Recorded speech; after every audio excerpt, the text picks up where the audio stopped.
नमस्कार, ताल ठोक के स्पेशल एडिशन में आपका स्वागत है। मैं हूं सचिन। आज कर्नाटक में सीएम बीएस येदियुरप्पा ने विधानसभा में बहुमत साबित करने से पहले ही अपना इस्तीफा दे दिया। भाषण के तुरंत बाद येदियुरप्पा राज्यपाल को अपना इस्तीफा सौंपने राजभवन चले गए। येदियुरप्पा के इस्तीफा देने के बाद अब कांग्रेस जेडीएस के चुनाव के बाद गठबंधन के लिए रास्ता साफ हो गया है। इसलिए बेंगलुरु से लेकर दिल्ली तक कांग्रेस जश्न मना रही है। लेकिन कुछ बड़े सवाल अब भी जिंदा हैं। 55 घंटे के सीएम येदियुरप्पा के बाद कर्नाटक का अब क्या होगा? क्या येदियुरप्पा का इस्तीफा मोदी का मास्टर स्ट्रोक है? आज ताल ठोक के में बहस इसी मुद्दे पर और हम सवाल पूछेंगे। बीजेपी ने सरकार गंवाई, लेकिन क्या साख बचा ली? कर्नाटक कुर्बान, 2019 में क्या पूरा हिंदुस्तान? और येदियुरप्पा का इस्तीफा मोदी का क्या मास्टर स्ट्रोक है? वहीं कांग्रेस को कर्नाटक से क्या 2019 की संजीवनी मिल गई है? और अब कांग्रेस मुक्त भारत का सपना कैसे पूरा होगा? बहस की शुरुआत करेंगे, उससे पहले रिपोर्ट।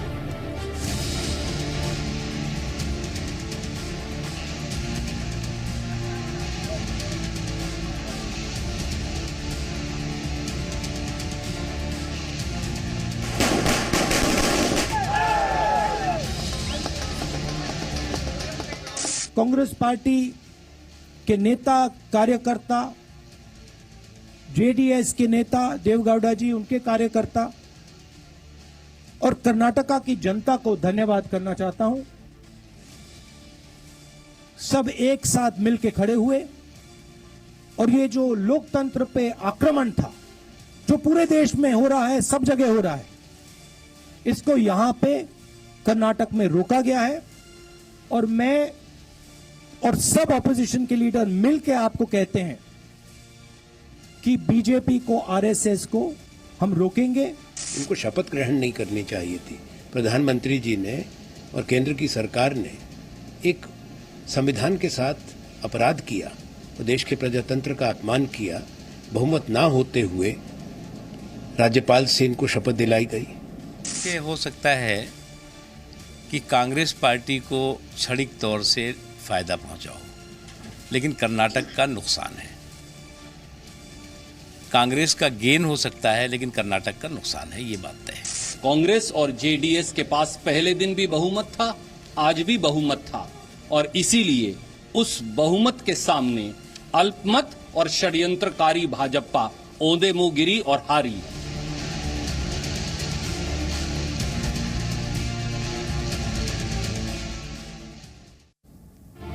वहीं से पहले कि हम अपने गेस्ट का तारुफ कराएं, एक तरफ आप देख सकते हैं प्रकाश जावड़ेकर जो कि मौजूद हैं। पहले ये टाइम अनाउंस हो चुका था जिस वक्त ये अटकलें आ रही थी कि येदियुरप्पा इस्तीफा देंगे फ्लोर टेस्ट से पहले ही। अब एक प्रेस कॉन्फ्रेंस कर रहे हैं। वहीं दूसरी तरफ कर्नाटक में बीजेपी के बहुमत साबित करने से पहले ही इस्तीफे को लेकर के कांग्रेस में जश्न शुरू हो गया था। लेकिन अब कांग्रेस के नेता इस जश्न में शायद मर्यादा की सीमा भी लांघ रहे हैं। मुंबई में कांग्रेस नेता संजय निरुपम में कर्नाटक के राज्यपाल के खिलाफ बेहद ही विवादास्पद बयान दे दिया। देश में आने वाले दिनों में वफादारी का एक नया कीर्तिमान स्थापित किया है वजूभाई वाला जी ने। शायद हिंदुस्तान का हर आदमी अपने कुत्ते का नाम वजूभाई वाला ही रखेगा, क्योंकि इससे ज्यादा वफादार तो कोई हो ही नहीं सकता। ये देखिए, तो ये एक एरोगेंसी है, ये एक तरीके की आप देखिए मर्यादा आप लांघते हैं और किस तरीके की भाषा का इस्तेमाल करते हैं, ये संजय निरुपम ने बता दिया। अभी तो आप जीते नहीं हैं, अभी तो आप हारे हैं, उसके बाद गठबंधन किया, फिर आप राजनीति में आ रहे हैं। खैर, हम अपने गेस्ट से आपका तारुफ कराएं। प्रेम शुक्ला हमारे साथ मौजूद हैं, जो कि बीजेपी के राष्ट्रीय प्रवक्ता हैं। बीजेपी की राजनीति में आने से पहले पत्रकारिता का लंबा अनुभव इनके पास रहा है। टी आर रामचंद्रन इस पूरे चुनावों के दौरान दक्षिण भारत की नब्ज को बहुत अच्छे से समझते हैं, लगातार हमारे साथ स्टूडियो में जुड़े रहे हैं। और एक नया मौजूद रामचंद्रन साहब हमें मिल गया जिस पर हम आगे डिस्कशन करेंगे, जो कि संजय निरुपम कह रहे थे। सीपी सिंह वरिष्ठ पत्रकार इस वक्त हमारे साथ मौजूद हैं। इससे पहले भी हमारे साथ तमाम डिबेट्स का हिस्सा रहे। सीपी सिंह साहब, आपका भी स्वागत है। देवाशीष जुड़ गए हैं एक बड़ी अच्छी सी स्माइल के साथ। अब तक दावे के साथ ये स्माइल थी, आज हकीकत में तब्दील होती हुई। जूही सिंह मैम, बहुत बहुत स्वागत है आपका। समाजवादी पार्टी की प्रवक्ता इस वक्त हमारे साथ जुड़ गई हैं और स्टूडियो से हमारे साथ मौजूद हैं। हम आपको सीधा कर्नाटक भी लिए चलेंगे। जयपाल मेरे सहयोगी मौजूद हैं, रवि त्रिपाठी मौजूद हैं इस वक्त दिल्ली से, और प्रसाद भोसेकर भी मौजूद हैं। सबसे पहले मैं रवि आपका रुख करता हूं और उसके बाद जयपाल का रुख करूंगा। रवि, यहां कांग्रेस हारी है कांग्रेस को जनता ने नकारा है, लेकिन पोस्ट पोल अलायंस के बाद बना करके अपना वो फ्लोर मैनेजमेंट करके वापस आ रही है। ऐसे में इसी एरोगेंस के बाद वो 44 तक पहुंची थी। थोड़ा सा तो सब्र कर ले होते, सेल्फ गोल कर दिया एक बार फिर से यहाँ संजय निरुपम ने। जी बिल्कुल सही कहा आपने। हर बार एक नेता का बयान, चाहे मणिशंकर अय्यर हो, चाहे संजय निरुपम हो, या तमाम ऐसे नेता है, ऐसे बयान देते हैं जिससे कांग्रेस की मुसीबत बढ़ती है, घटती नहीं है। एक तरफ आप स्कोर करते हैं, दूसरी तरफ आप माइनस में चले जाते हैं, माइनस स्कोर करते हैं। एक बात कहना चाहता हूं मैं सचिन, कि कांग्रेस के लिए एक अच्छी बात है कि कांग्रेस भले ही जमीन पर चुनाव में नहीं जीत रही हो, लेकिन जुगाड़ के मामले में कांग्रेस माहिर है। और ये आप बीजेपी को मान लेना पड़ेगा कि ऐसे गेम में कम से कम कांग्रेस के सामने न टकराए। चाहे तो उत्तराखंड का मामला हो, आपको याद हो हरीश रावत फ्लोर टेस्ट में जीते थे, तमाम कोशिश की बीजेपी ने, तमाम करते रहे, लेकिन हरीश रावत वोट जीत गए, बहुमत साबित करने में कामयाब रहे। अहमद पटेल को हराने के लिए बीजेपी, अमित शाह ने तमाम कोशिश की, लेकिन उसमें अहमद पटेल जीते। और अब कर्नाटक, तो कम से कम ऐसे गेम में बीजेपी को कांग्रेस के साथ हाथ नहीं, मतलब कम से कम लड़ने की कोशिश अब नहीं करनी चाहिए, इसमें हार माननी चाहिए, मानना पड़ेगा। ये मास्टर स्ट्रोक आपने कहा, हम इसे मास्टर स्ट्रोक कह रहे थे, हमने कहीं ना कहीं इसके ये भी इसका एक मायना जाता है कि master is still a master, यानी कि जिससे तकनीक सीखी होती है आप उसे कई बार काटने की कोशिश ना करें। एक बार हम सुन लेते हैं प्रेस कॉन्फ्रेंस, प्रकाश जावड़ेकर क्या कह रहे हैं। Congress and BJP, Congress and JDS, what is that alliance? It's a surrender deal. How they were fighting with each other, they were abusing each other. एक दूसरे के बाप की शपथ दिला रहे थे, देते थे, लेते थे।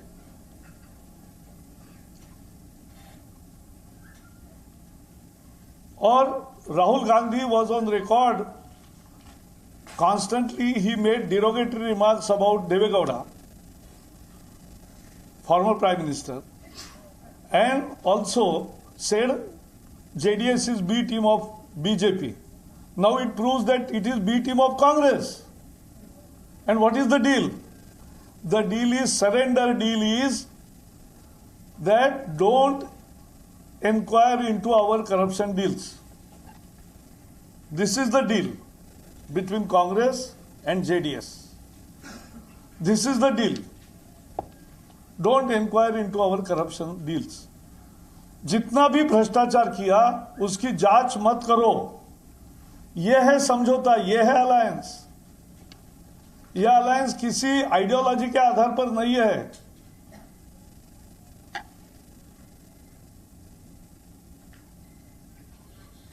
अभी जो जेडीएस के नेता कुमार स्वामी ने कहा था कि मेरा पहला काम होगा कि कांग्रेस के भ्रष्टाचार को हम उखाड़ कर उनको जेल में डालेंगे। अब हम चैलेंज करते हैं, डालो जेल में। अब नहीं डालेंगे। ठीक है, इस वक्त प्रेस कॉन्फ्रेंस हो रही थी, मैं यहीं से शुरुआत करना चाहूंगा प्रेम शुक्ला जी, उसके बाद तमाम और मुद्दों पर जाऊंगा।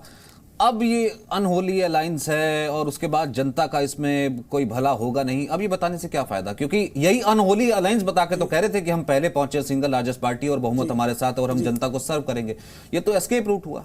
नहीं, एस्केप रूट नहीं है, ये सत्य का उद्घाटन है और बारंबार इस सत्य का उद्घाटन इस देश की जनता के समक्ष रखना होगा कि किस तरह से आपने 1996 में आदरणीय अटल बिहारी वाजपेयी जी की सरकार को गिरा के, आदरणीय देवे गौड़ा जी को प्रधानमंत्री बना के, और कालांतर में बोफोर्स की जांच के लिए टीम भेजते ही उनको प्रधानमंत्री के पद से फेंक कर आज कर्नाटक में उसी तरह से सिद्धारमैया की सरकार को बचाकर उनके पुत्र कुमार स्वामी की सरकार बनाकर कालांतर में आप क्या करने वाले हैं उसका जो संकेत है, कर्नाटक के हित का संकेत नहीं है, वंशवाद का संकेत है। और उसमें दर्प ये है कि आपके प्रवक्ता जो हैं वो कुत्तावाद पर आमादा हो जाते हैं। किसी व्यक्ति के लिए, एक संस्था के लिए, एक व्यक्ति नहीं है वो जो है वाला, एक संस्था है। आप चीफ जस्टिस के लिए अपशब्दों का प्रयोग करते हैं, आप इलेक्शन कमीशन के लिए अपशब्दों का प्रयोग करते हैं, आप प्रधानमंत्री के लिए अपशब्दों का प्रयोग करते हैं, और आप राज्यपाल के लिए अपशब्दों का प्रयोग करते हैं।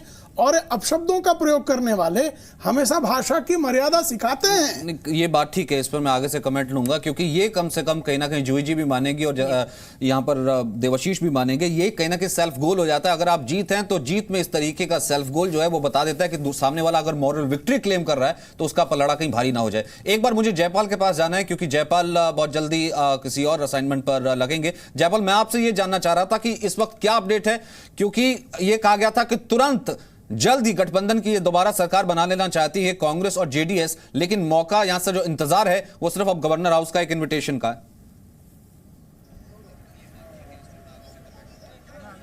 जी, सबसे पहले मैं आपको ये बता दूं कि इस वक्त मैं यहाँ पर कांग्रेस के कार्यालय में मौजूद हूँ। बड़ा चार्ज माहौल है, बहुत चार्ज माहौल है। लगभग 1 घंटे से जश्न है यहाँ पर। अभी थोड़ी देर पहले जबरदस्त पटाखेबाजी हुई है। यहाँ पर दूध से राहुल गांधी के पोस्टर्स को नहलाया गया है और बहुत खुश नजर आ रहे हैं। लगभग ऐसा लग रहा है जैसे कांग्रेस खुद ही सरकार बनाने वाली है। मेरे साथ यहाँ पर युवा नेता मौजूद हैं कांग्रेस के। मैं इनसे जानना चाहता हूँ, जैनेंद्र, ये बताइए कि खुशी किस बात की है? इस बात की है कि येदियुरप्पा सरकार नहीं बना पाए, या इस बात की कि अब कुमारस्वामी सरकार बनाएंगे? खुशी इस बात की है कि कम्युनल वायलेंस, कम्युनल फोर्सेस को हमने कर्नाटक के अंदर आने से रोका है। इस बात की खुशी है हमको कि उनको रोका गया है। और अमित शाह और प्रधानमंत्री नरेंद्र मोदी जी अपने आप को अपराजित समझते थे, लेकिन आज एक नया पैगाम गया है पूरे भारतीय जनता पार्टी को कि एकजुट होकर हम ऐसे कम्युनल वायलेंसेस को फाइट करेंगे और आने वाले 2019 के चुनाव में उनको पूरे भारत देश से निकाल फेंकेंगे। देखिए कितना जबरदस्त उत्साह है और एक कॉन्फिडेंस आ गया है। शुरू से हम इस बात की कर रहे थे, तमाम रिपोर्टर्स भी कह रहे थे कि याद ही नहीं पड़ता कि अंतिम बार जो है कांग्रेस के मुख्यालय में मिठाई कब पूरे देश में जाएगा। ये भी आज कहीं उठ रहा था। टी आर रामचंद्रन साहब, आपसे इस पे कमेंट चाहूंगा, उसके बाद मैं पॉलिटिकल कमेंट की शुरुआत करूंगा।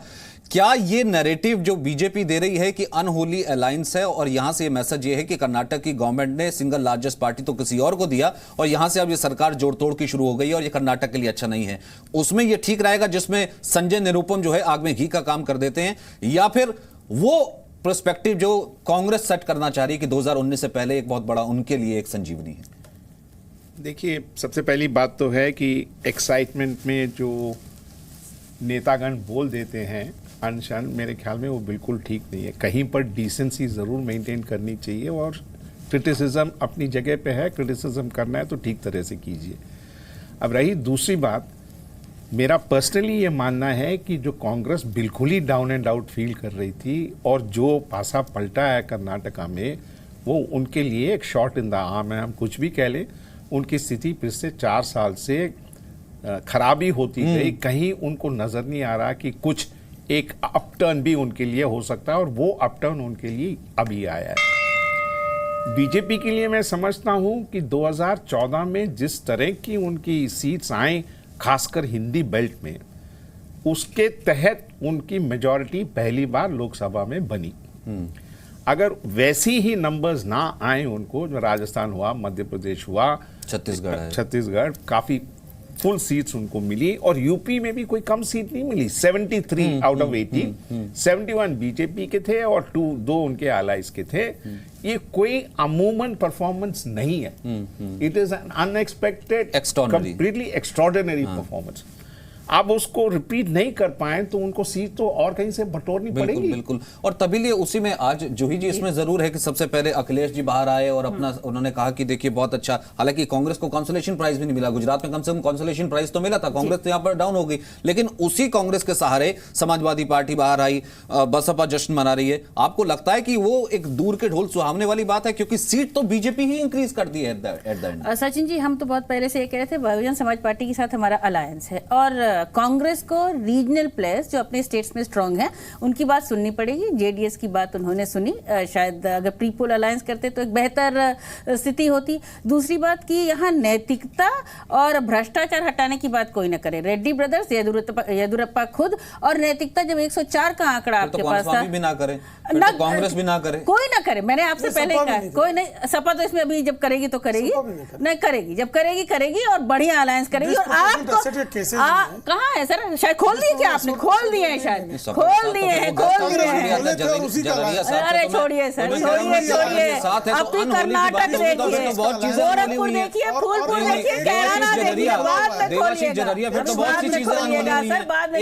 अगर आपका पाला उसने नहीं बदला तो 2019 की संजीवनी बहन जी ने भी आकर के प्रेस कॉन्फ्रेंस कर दी, लेकिन फिर अनहोली तो फिर बहुत सी चीजें अनहोली होंगी। एक गेस्ट हाउस कांड भी होता है, एक समाजवादी पार्टी जहां पर गठबंधन भी है। बोलते नहीं अनहोली, ये भाजपा का वर्ड है अनहोली, हमने तो कुछ नहीं बोला अनहोली। अब ये बोल रहे हैं कि आपने एक दूसरे को गाली दी थी।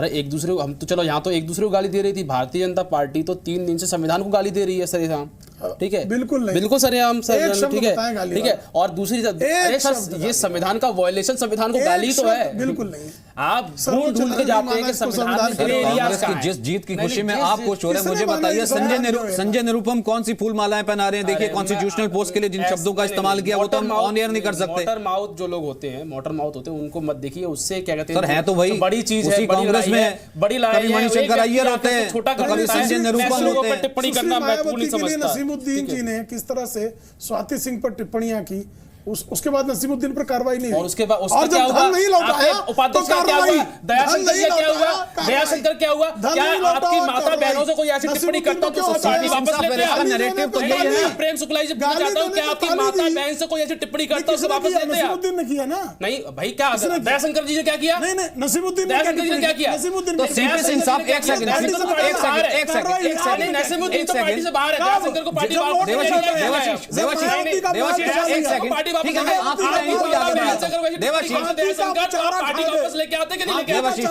देवाशीष अभी 150 करोड़ अभी सरकार बनने वाली है, अभी सरकार बनने वाली है वहां पर, और आपके जो 150 करोड़ के 4 टेप आया ना उसकी जांच होगी, बताइए उसको। पहले करप्शन सीपी सिंह साहब के नैरेटिव तो यही है ना जो यहाँ पर देवाशीष जररिया दे रहे हैं कि यहाँ पर कोई गेस्ट हाउस कांड नहीं है, कोई समाजवादी पार्टी से गिला शिकवा नहीं है, ना जेडीएस कांग्रेस अगर एक दूसरे के खिलाफ चुनाव लड़ती है तो वो भी अगर अनहोली नहीं है, जो सबसे बड़ी पार्टी बनके उभरती है अगर वो उसकी भी ये मॉरल विक्ट्री नहीं है तो कांग्रेस की संजीवनी है, कांग्रेस ऐसा नैरेटिव सेट कर रही है। नहीं क्लेम कर देते हैं, नहीं फिर तो नैरेटिव सेट हो गया कि राजनीति में क्या सब जायज है, फिर तो वोटर बेवकूफ हुआ। तो सीपी सिंह साहब एक सेकंड मैं आता हूं, एक कमेंट सीपी सिंह से। बाकी लोग अगर मुझे बोलने की इजाजत दें तो देखिए, यहां पे सारा मामला अंक गणित बनाम जनादेश का है। अंक गणित बनाम जनादेश।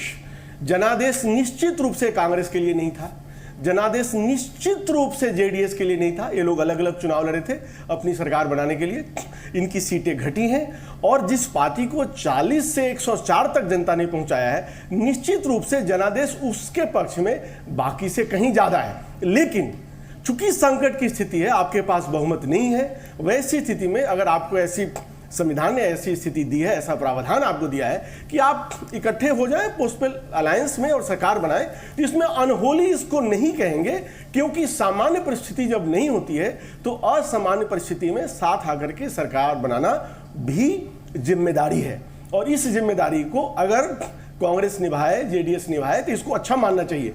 लेकिन जो यहां पे एक बड़ा सवाल है वो ये है कि आपको अपने विधायकों को बिल्कुल भेड़ बकरी के साथ किसी रिसोर्ट में, किसी होटल में क्यों रखना पड़ रहा है? आप उन पे क्यों विश्वास नहीं कर सकते?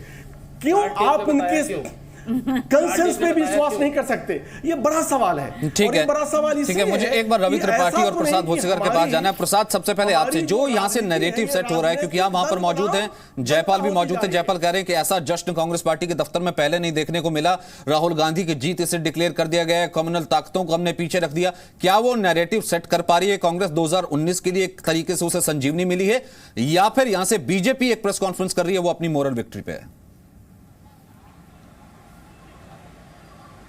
सचिन, मैं आपका सवाल पूरी तरह से सुन नहीं पाया क्योंकि गेस्ट आपकी आवाज पर बोल रहे थे। आप फिर से दोहराएंगे सवाल? प्रसाद, मेरा यह कहना था कि 2 तरीके के नैरेटिव सेट हो रहे हैं। प्रेस कॉन्फ्रेंस बीजेपी के साथ चल रही है कि देखिए मोरल विक्ट्री, हम सबसे बड़ी पार्टी है, दूसरी तरफ कांग्रेस में ऐसा जश्न जो पहले कभी देखने को नहीं मिला, ऐसा कि मानो कांग्रेस ही दोबारा सरकार बना रही है। देखिए, आज के अगर हम बात करें तो यही कह सकते हैं कि जो जीता वही सिकंदर है, और आज कांग्रेस और जेडीएस की जीत हुई है, और बीजेपी को जहां प्रूव करना था majority on the floor of the house, सुबह लगभग 12 बजे तक वो कह रहे थे कि हम प्रूव करेंगे, वो नहीं हुआ, फ्लोर टेस्ट नहीं हुआ और आपको इस्तीफा देना ही पड़ा। तो कहीं ना कहीं ये नैरेटिव जो है दोनों ही तरफ अगर हम देखें तो बीजेपी जो कह रही थी वो भी नहीं हुआ, लेकिन कांग्रेस के तरफ भी अभी लोग फोकस जो है ज़्यादा बढ़ गया है, क्योंकि चुनाव के पहले दोनों एक दूसरे के खिलाफ काफ़ी ज़बरदस्त बोल रहे थे। तो अब जिस प्रकार से कुमारस्वामी ने कहा था कि जितने भी केसेस है उसको हम लोग निकालेंगे और कांग्रेस को जेल में डालेंगे, क्या वो होगा, या फिर ये गठबंधन कितने दिन टिक सकता है, ये देखना भी काफी दिलचस्प रहेगा। सचिन। बिल्कुल, रवि त्रिपाठी, नैरेटिव यहां से क्या जा रहा है? वो जीत जो कि कांग्रेस पार्टी, कांग्रेस दफ्तर ने हैदराबाद में और यहां तक कभी देखी नहीं थी, या फिर वो सच्चाई कि 140 से पार्टी का नीचे तक आई? देखिए सचिन, इसका अर्थ साफ है, इसमें कोई दूसरा नैरेटिव नहीं है, एक ही नैरेटिव है कि कांग्रेस को अब जो बाकी सहयोगी दल हैं, बाकी जो विपक्षी दल हैं, उनके साथ मिलकर ही आगे बढ़ना पड़ेगा। अकेले कांग्रेस के बस की लड़ाई बीजेपी के साथ नहीं है, चाहे वो बिहार हो, उत्तर प्रदेश हो, कर्नाटक हो, गुजरात, तमाम इलाकों में आपने अकेले दम पे लड़के देख लिया, लेकिन अकेले आप उनको मात नहीं दे पा रहे। तो वैसी स्थिति में आपको एक रणनीति बनाने पड़ेगी। राहुल गांधी ने माना भी है, जो अब तक नहीं बना पा रहे हैं, क्योंकि उत्तर प्रदेश में अगर बनाते तो शायद वो पार्टनर होते तो आज इसका प्लस पॉइंट होता। अब कांग्रेस के कई नेता इस बात का पश्चाताप करते हैं कि बाईपोल में हम लोग चुनाव क्यों लड़े, दोनों चुनाव में आपको जमानत जब्त हुई और ऐसा हुआ कि अब आपको 10 सीट भी मिले कि नहीं मिले इसकी गारंटी नहीं है गठबंधन में। तो कहीं ना कहीं कांग्रेस ने जो गलतियां की उसको सुधारना पड़ेगा, और 2019 के लिए अगर तैयारी करनी है तो जो गठबंधन दल, जो क्षेत्रीय दल अलग अलग जगह मजबूत हैं, उनके साथ आपको टाई अप ऐसा करना पड़ेगा ताकि नरेंद्र मोदी को आप घेर सकें। जाहिर सी बात है। रवि, बहुत बहुत शुक्रिया। प्रसाद, आपका भी बहुत बहुत शुक्रिया। टी आर रामचंद्रन जी, यहां से कहीं ना कहीं अगर एक प्रेसिडेंशियल टाइप कॉन्टेस्ट करने की कोशिश की जाती थी, अगर सिर्फ मोदी वर्सेस राहुल हो जाएगा तो वो शायद कहीं ना कहीं के कवर होता। अब यहां से चीजें मुश्किल होंगी। हालांकि हर एक चुनाव, हर एक सीट मुश्किल कर देता है, भले वो गोरखपुर, फूलपुर हो, भले वो आज का कर्नाटक और आगे तो कई राज्य भी हैं। नहीं, आई थिंक यूपी में जो विक्ट्री बीजेपी को मिली, 3/4 सीट मिलना कोई आसान काम नहीं है किसी भी राजनीतिक दल को। और अगर बीजेपी 3/4 सीट ले जाती है तो कुछ ना कुछ तो उन्होंने वहां पे किया जो उनको वोटर्स को इम्प्रेस किया। मेरे ख्याल में 2 चीज़ें तो बड़े सिग्निफिकेंट थी यूपी में। एक तो ये विमेन वोटर्स जितने थे मुस्लिम कम्युनिटी के, उन्होंने सब एन ब्लॉक बीजेपी को वोट दिया। और फिर जो वीकर सेक्शंस जो थी ओबीसीज में और बाकियों में, उन पे एक स्पेशल फोकस। लेकिन सर यहाँ पे इसलिए बाइपोलर अभी तो ठीक है, बहुत अच्छा लग रहा है। जूही जी भी कह रही हैं कि वो भी इसमें एक इस तरीके से पार्टनर है क्योंकि एक रीजनल ताकत है, बड़ी रीजनल ताकत है, मान लिया। देवाशीष भी कह रहे हैं मान लिया बहुत रीजनल ताकत है, भले रीसेंट परफॉर्मेंस अभी कुछ ना और पिछली लोकसभा में तो बिल्कुल कुछ ना हो, लेकिन आगे राजस्थान अगर लिटमस टेस्ट होगा, मध्य प्रदेश होगा, वहां तो सीधे सीधे बाइपोलर है ना, वहां तो सीधे सीधे बीजेपी कांग्रेस की टक्कर है, वहां का रीजनल फैक्टर आएगा। नहीं, बट बाकी फैक्टर्स जो हैं, बसपा भी वहां ताकत रखती है सर, तीनों राज्यों में। That may be right, but then जो अभी फैक्टर्स उभर के आ रहे हैं कि दलित्स अपने आप में एक ग्रुप फॉर्म कर रही हैं पूरे देश में, और 60 सेंटर्स में उनकी मीटिंग हुई है। दूसरी जगह है माइनॉरिटी कम्युनिटीज भी अपने आप में कोशिश कर रही हैं कि वो एक ब्लॉक बन के आए, और उनका 2019 में 1 पॉइंट प्रोग्राम जो उन्होंने अपना डिक्लेयर किया है कि वो बीजेपी को वोट नहीं करेंगे। ये बहुत जल्दी है किसी भी नतीजे पे पहुंचना, पर इंटेंशन उनका वो है। पर ये सीट सर कर्नाटक में भी कहीं ना कहीं चीज बन रही थी, लिंगायत के बाद भी परसेप्शन आ रहा था, दलित पॉकेट से भी ये सवाल आ रहा था, और ये जो बीच का मध्य कर्नाटक था ये तो बिल्कुल ही बटा हुआ नजर आ रहा था, आप साफ देख रहे थे। लेकिन उसके बाद भी कहीं ना कहीं एज आया। देखिए, आप कर्नाटक के चुनाव का चुनावी विश्लेषण कीजिए। दलितों में भारतीय जनता पार्टी के मतों का प्रतिशत बढ़ा, पिछड़ों में मतों का प्रतिशत बढ़ा, अल्पसंख्यक क्षेत्रों में जहां कहा गया कि मैसूर बिल्कुल भारतीय जनता पार्टी नहीं है, वहां पर हमने अच्छा परफॉर्म किया। इसका मतलब है हमने सबका साथ सबका विकास का जो नारा दिया वो सारे लोगों ने स्वीकार किया है। हमें अभी और परिश्रम करने की आवश्यकता है ताकि हम कर्नाटक के फाटक को खोलकर नहीं उसी की बात कर रहे हैं। नहीं मैं आपके कंटिन्यूएशन नहीं, दो चीजें उसी की बात नहीं, विश्लेषण पूरा कर लेते। ठीक है, आप अपनी बात पूरी की, आप बिल्कुल पूरी की, अपनी बात बिल्कुल पूरी कीजिएगा। लेकिन हकीकत तो यही कहती है ना कि फूलपुर हो भले गोरखपुर हो, जब दोनों मिले वो भले होली हो अनहोली हो कुछ हो, लेकिन वो तो आपका अगेंस्ट गया ही, वो तो एक वानगी दिख रही है सर। उससे कहाँ इंकार कर रहे हैं, लेकिन मैं आपको बता रहा हूं कि जो उत्तर प्रदेश में हमको सारे वर्गों ने जिस तरह से आम चुनाव में साथ दिया, कर्नाटक में हमारा बेस बढ़ा है। ये इस बात का संकेत है कि उत्तर से लेकर दक्षिण तक जिनको कहा जाता था कि ये भारतीय जनता पार्टी पर विश्वास नहीं रखते, उन वर्गों से भारतीय जनता पार्टी के प्रति विश्वास बढ़ा है। इतना कहने में कुछ आपको लगता है मैं गलत कह रहा हूं? इसका दूसरा एनालिसिस ये भी तो हो सकता है कि एक तरफ से अगर एक तरफ से जैसे यूजुअल है कि सीटें छिटकेंगी, एक तरफ से ठीक है। देवाशीष जी आप इसमें ऐड ऑन कीजिएगा। भारतीय जनता पार्टी 104 जीत के सत्ता के मुहाने पे आके रुक गई। उनको ये समझना चाहिए कि जिस तरीके का वो पॉलिटिक्स खेल रहे हैं, जिस तरीके की पॉलिटिक्स वो कर रहे हैं, वो अपने आप को इकला चलो की राह पे लेके चल रहे हैं। जितना वो अपने आप को अलायंस पॉलिटिक्स में जितना वीक कर रहे हैं अपने आप को, उतना उनके लिए मुश्किल हो रहा है। और कर्नाटका ने पता है उनको क्या मैसेज दिया? कर्नाटका ने मैसेज दिया कि जब आप इकला चलो करोगे और बाय हुक और बाय क्रुक सत्ता हथियाना आपका, बिल्कुल हुक लगाया ना क्रुक लगाया, सिद्ध हो गया। ये तो पूरा देश देख रहा है। हुक लगाया ना क्रुक लगाया, हुक और क्रुक कौन है? रात को सुप्रीम कोर्ट खुल रहा है और पहली बार राजनीतिक कारणों से सर्वोच्च न्यायालय पर कोई दबाव नहीं बनाया, सिद्ध हुआ। अच्छा, हमने दबाव डाल सकते हैं? नहीं, बिल्कुल कभी नहीं दबाव डाल सकते। इसका मतलब हुआ ना, आपने दबाव लगाए थे। डाल सकते हैं क्या? नहीं, देवाशीष जररिया जब आप जाते हैं रात को कोर्ट ना खुले 2 बजे कोर्ट खुलवा लिया, अगर नहीं खुलता तो लोकतंत्र खुलता तो कॉन्स्टिट्यूशनल इंस्टीट्यूशन में आपका भरोसा उठ जाता। अरे यही महाभियोग के वक्त आप उंगलियां उठा रहे थे, आज आपके साथ आ गया तो यह सब जीत हो जाती है। नहीं, पारदर्शी लोकतंत्र, मुझे और 10 सेकंड, पारदर्शी लोकतंत्र हमारा विश्वास देखिए। एक लोकतंत्र वो था कि मोतीलाल वोरा थे और मायावती जी के ऊपर हमला किया गया था, एक हमला, उसके बाद भी कोई मदद नहीं की।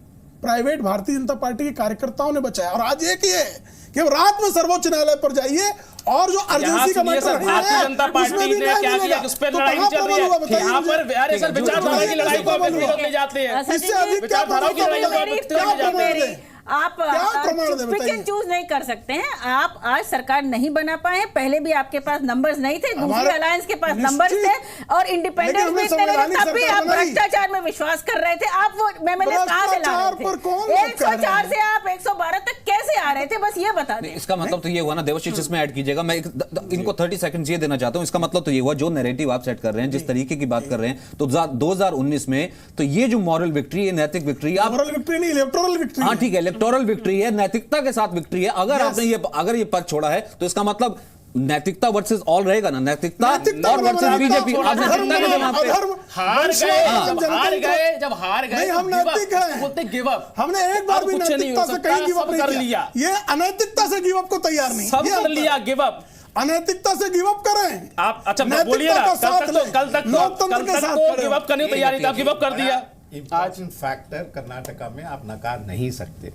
2% लेस वोट्स आए हैं बीजेपी को, और बढ़े कितने वोट भी देख लीजिए, 104 हैं, बढ़े कितने वोट भी देखिए, 68 पे फंसा हुआ है। तो नहीं, ये कॉन्सेंट्रेटेड सर, ये थ्योरी कहीं ना कहीं हमेशा से हो रही है कि वोट परसेंटेज और वो सीटों का अपने आप में कहीं ना कहीं वो विरोधाभासी रहे हैं और इस पर हमेशा चर्चा होती रही है। ठीक है, सीपी सिंह इसमें ऐड ऑन करना चाह रहे थे, काफी देर से बैठे। सीपी, देखिए मुझे सिर्फ 3 बात कहनी है। अभी जो वोट परसेंटेज की लोग बात कर रहे थे, वोट परसेंटेज में बीजेपी कम है, इसके बावजूद अगर वो 40 से 104 गई है, इसका मतलब ये है कि पूरे कर्नाटक में उसको स्वीकृति ज्यादा मिली है और बाकी पार्टियों के जो वोट हैं वो ज्यादा पोलराइज्ड हैं। Point number 1। पॉइंट नंबर 2, इस चुनाव ने एक और मैसेज दिया है कि हिंदू तोड़ो और मुस्लिम जोड़ो की राजनीति अब परवान नहीं चढ़ने वाली। तीसरा पॉइंट जो बहुत ही महत्वपूर्ण पॉइंट है, दुनिया के सबसे बड़े लोकतंत्र की सबसे पुरानी पार्टी जो वंश तंत्र की शिकार है, परिवार तंत्र की शिकार है, उसको तीसरे नंबर की पार्टी के सामने जाके सरेंडर करना पड़ रहा है। आइए आप मुख्यमंत्री बनिए। ये अपने आज के सिनेरियो पे एक भी टिप्पणी नहीं करी है। कोर्ट में क्या हुआ, 15 दिन का समय घटकर 24 घंटे रह गया। पहली चीज तो समझ में, उसके बाद गवर्नर का विवेक अधिकार चैलेंज हो गया कोर्ट के लिए सुप्रीम कोर्ट में। दूसरी बात, तीसरी बात, आज फिर सुप्रीम कोर्ट खुला जब आप लोगों ने प्रोटेम स्पीकर को सही कहा, प्रोटेम स्पीकर को सही कहा, उसने प्रोटेम स्पीकर को सही कहा, नहीं सही नहीं कहा, सही कहा और प्रोटेम स्पीकर सही साबित हुआ। आप हम सही कहा, हमें कैंसिल करना, सही साबित हुआ। कोर्ट ने कहा हार कर भी रार ठाड़ने वालों, कब तक हारोगे ऐसे ही और हारते ही जाओगे। कोर्ट ने साफ तौर पर कहा कि आप उंगली उठा रहे हैं, उनका पक्ष लिए बगैर मैं कम से कम साफ नहीं करूंगा। आपको मालूम था कि अगर स्पष्ट करेंगे तो यहाँ से फ्लोर टेस्ट आगे जाएगा, है ना। इस कारण से कोर्ट अच्छी हो गई। अगर कोर्ट कह देता यही होगा और आपकी अगर बिना सुने आपकी वो अगर इनकार हो जाती तब आप कहते मैं नहीं खेलता। सचिन जी क्या यही खेल तो चल रहा है। सरकार का पैरोकार कहता है हम पारदर्शी प्रक्रिया का पालन करेंगे, सामने से हम पारदर्शी प्रक्रिया का, और अपारदर्शी प्रक्रिया पार कर 90 सरकारों को गिराने वाले इनके नीत हो गए। कन्वेंशन नहीं माना सुप्रीम कोर्ट ने, कन्वेंशन माना नहीं, ये भी ध्यान रखिए, कन्वेंशन नहीं माना सुप्रीम कोर्ट ने। सुप्रीम कोर्ट में कहा जाए, सुप्रीम कोर्ट में जस्टिस बोबड़े ने कहा, 2005 छत्तीसगढ़ का जिक्र कर रहे थे, 2005 झारखंड का जिक्र कर रहे थे उस वक्त, तब क्या किया था? जस्टिस बोबड़े को नहीं सुनेंगे, टाइम लगता है, जस्टिस बोबड़े को नहीं सुनेंगे। में जांचते तो ये फ्लोर टेस्ट नहीं हो पाता। कांग्रेस के थोपड़े पर जस्टिस बोबड़े का जो चाचा है वो संविधान को सिद्ध करता है कि अंडर जो वीडियो रिकॉर्डिंग है वो होगी, ठीक है, और वोटिंग की सही प्रक्रिया का फॉलो होगा, इसलिए इन्होंने हार गए। कि अब तो नहीं, हमने सामने से खुद कहा है, एफिडेविट किसका है, एफिडेविट किसका है, हार गए, किसने दिया? पारदर्शी प्रक्रिया का पालन, 2 बजे कोर्ट चले जाना, राज्यपाल को उंगली उठा देना, राज्यपाल के डिसीजन से पहले राज्यपाल को कटघरे में खड़ा कर देना, और फिर उसके बाद अपनी विक्ट्री की मैं सबसे ज्यादा रिस्पेक्ट करता हूं क्योंकि सरकार मेरी बन गई है, फ्लोर टेस्ट में हो गया, इसलिए मैं विनर हूं। ये तो नहीं, अगर आप सुप्रीम कोर्ट गए तो सबका अधिकार है ना, आप गए, लेकिन अब सर का आज मॉरल विक्ट्री हो गया है, सरकार बन गई है, आज सर थोड़ा परेशान है, थोड़ा कोई इसमें नहीं है, आगे इनका भी तो जूही जी, मेरा भी तो वही सवाल है ना, फिर कांग्रेस का भी तो दोबारा सब विश्वास, सब कॉन्स्टिट्यूशनल बॉडीज पे, सब एजेंसीज पे वापस आ गया ना, क्योंकि सरकार वहां बन गई। तो जो कि रात को 2 बजे तक कटघरे में था, जो कि रात को 2 बजे तक तो राज्यपाल ही सब इनका विश्वास नहीं लौटा है, इनका विश्वास अब भी नहीं लौटा है। कारण है, कारण सुन लीजिए, नहीं सुन लीजिए, उसकी भी इंक्वायरी हम कराएंगे, खुद कराएंगे, नहीं हम खुद कराएंगे, सीबीआई कराएंगे, बहुत बढ़िया, ईडी भी कराएंगे, बहुत अच्छा। 10 सेकंड इस पर, 10 सेकंड, एक सेकंड सुनिए, 10 सेकंड। एक चीज जो इस बार हुआ है 2017 में, वो ये है कि 3 राज्यों में नॉर्मल कन्वेंशन को लेके सिंगल लार्जेस्ट पार्टी को गवर्नर ने इनविटेशन नहीं दिया सरकार बनाने के लिए। क्लेम ही नहीं था, विदाउट क्लेम नहीं दे सकते। नहीं, वो ये कॉन्स्टिट्यूशन में कहीं नहीं, विदाउट क्लेम नहीं दे सकते, बेसिक विदाउट क्लेम नहीं दे सकते। ये कॉन्स्टिट्यूशन संविधान में कहीं भी नहीं लिखा है कि क्लेम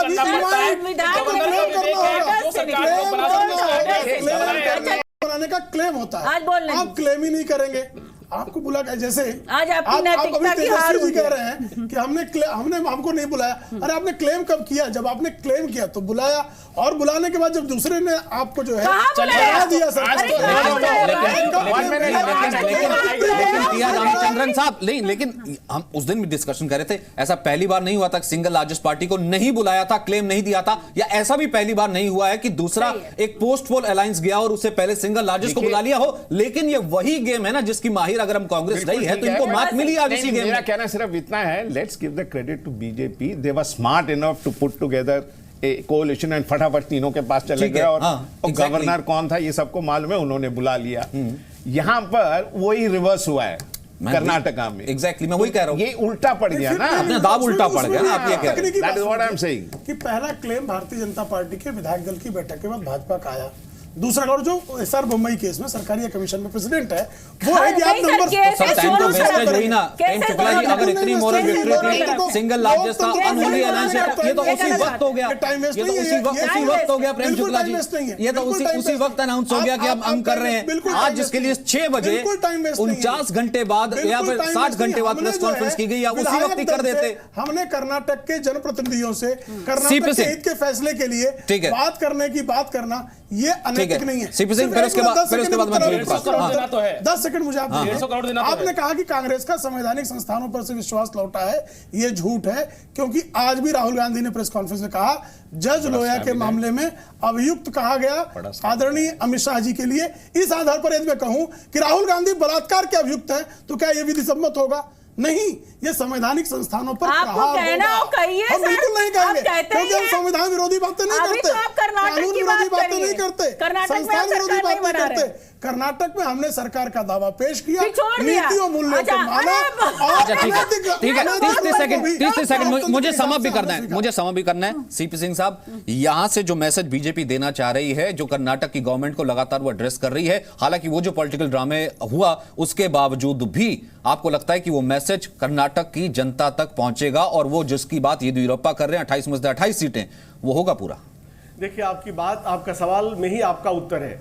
बीजेपी ने अपने सरकार को, अपनी पार्टी को और खुद को एक तरीके से शहीद बनाकर पेश कर दिया है और इसका लाभ उनको निश्चित रूप से 2019 के चुनाव में मिलेगा। लेकिन यह भी सच है कि कांग्रेस अब वेंटिलेटर वार्ड से, आईसीयू वार्ड से जनरल वार्ड में चली गई है, जो लोकतंत्र के लिए अच्छा संकेत है। ठीक है, जूही सिंह 30 सेकंड। देखिए, हम रीजनल पार्टी से अलायंस कर रहे हैं और आज जेडीएस अगर वहां पर मुख्यमंत्री बना रही है, जेडीएस ने मेहनत की, बाकी कांग्रेस मान रहे हैं कांग्रेस को। सर, आपकी सरकार नहीं बन रही है, आज आप थोड़ा दुखी हैं। हम नहीं मान रहे, हम अपने आप को पावरफुल मानते हैं, हम अपने आप को एक मजबूत रीजनल पार्टी मानते हैं और बीएसपी के साथ आपको उत्तर प्रदेश में एक सीट नहीं जीतने देंगे। प्रधानमंत्री राहुल गांधी बाद में देखेंगे, अभी तो हमारे आश्वस्त थे, ये राहुल गांधी जाने, क्योंकि अभी हमारी उनसे कोई अलायंस नहीं है। राहुल गांधी को इन्होंने राष्ट्रीय पार्टी का अध्यक्ष नहीं, एक सबक तो है, ईमानदारी से एक सबक तो है, एक थोड़ा सा जॉल्ट तो है, एक थोड़ा सा जॉल्ट तो है, ठीक है, नहीं बना पाए और सचेत रहना पड़ेगा। शिवसेना है, अकाली दल है, रूठे हुए हैं, साथ है नहीं, जाने को तैयार है, साथ रहना पड़ेगा, साथ हैं, सरकार में है। 30 सेकंड।